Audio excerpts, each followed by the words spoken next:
Spiderman ए brand new day के हाल ही में release हुए ट्रेलर में हम उसे आखिरकार उस बदलाव से गुजरते हुए देखते हैं जिसका उसने हमेशा सपना देखा था। अपने जटिल मैकेनिकल वेब शूटर्स से दूर हटकर टोबी की तरह सीधे अपनी कलाइयों से वेब छोड़ने की क्षमता हासिल करना। पहले ट्रेलर की जानकारी के साथ इसे मिलाकर देखें तो यह साफ है कि उसकी शक्तियां सिर्फ उस एक क्षमता से कहीं आगे बढ़ रही हैं। उसका पूरा जेनेटिक मेकअप एक बुनियादी बदलाव, म्यूटेशन से गुजर रहा है। दूसरे शब्दों में, वह स्पाइडरमैन नहीं रहा जिसे अपनी ताकत को काबू में रखने के लिए कैप्टन अमेरिका की जरूरत पड़ती थी। यहां दो मुख्य बातें भी ध्यान में आती हैं: चेंग टीम, स्टंट टीम का जिक्र, और वेनम। आइए करीब से देखें। जब स्पाइडरमैन खुद पर शक से जूझ रहा होता है तो वह डॉक्टर बैनर के पास जाता है, एक ऐसा कदम जो हमें देजा वू, पहले भी ऐसा हो चुका है, का एहसास दिलाता है, ठीक वैसे ही जैसे उसने डॉक्टर स्ट्रेंज से मदद मांगी थी। तब वह एक समस्या को हल करने के लिए स्ट्रेंज के पास गया था, लेकिन नतीजा घटनाओं की एक अराजक श्रृंखला के रूप में निकला। अब शारीरिक असामान्यता के लिए बैनर की मदद लेना भी कुछ वैसा ही अनिष्ट का संकेत देता है। ए ब्रांड न्यू डे में इतिहास खुद को दोहरा सकता है। हालांकि कहानी का एक अहम पहलू ध्यान देने लायक है। यहां वह जिस बैनर से मिलता है वह असल में उसे नहीं जानता।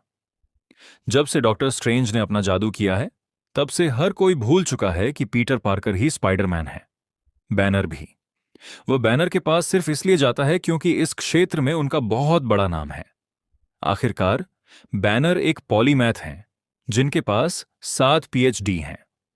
जब स्पाइडरमैन पूछता है कि क्या म्यूटेशन को दबाने का कोई तरीका है, तो बैनर उसे हाथ में पहनने वाला एक इनहिबिटर दिखाते हैं, एक ऐसा डिवाइस जिसे मूल रूप से उनके अपने बदलावों को काबू में रखने के लिए बनाया गया था, और मजाक में कहते हैं, अगर कभी मुझे इसके बिना देखो तो अपनी जान बचाने के लिए भाग जाना।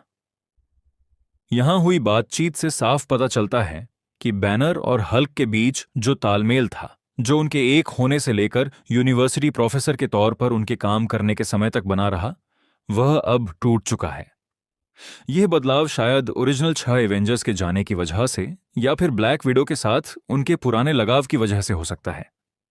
फैंस की उम्मीदों के मुताबिक इस फिल्म में हल्क का वह खूंखार और बेतहाशा तबाही मचाने वाला रूप वापस आ रहा है, जो उसके इनहिबिटर के अचानक फेल होने के बाद सामने आता है। यह रूप आकार और ताकत दोनों ही मामलों में पहले दिखे किसी भी रूप से कहीं ज्यादा जबरदस्त है।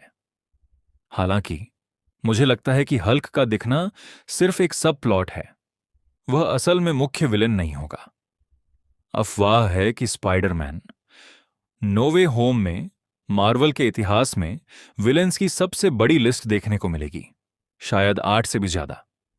मौजूदा टीजर्स के आधार पर मुख्य विलेन वह महिला हो सकती है जिसने एंशिएंट वन जैसे कपड़े पहने हैं।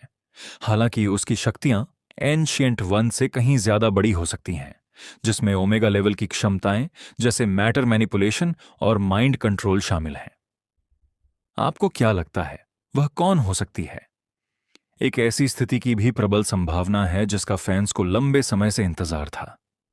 ट्रेलर में उसकी आंखों के भाव और पिछले ईस्टर एग्स को देखें तो स्पाइडरमैन वेनम की ओर खींचा चला जा रहा है, जिससे संकेत मिलता है कि हम जल्द ही इन दोनों का जबरदस्त मिलन देख सकते हैं।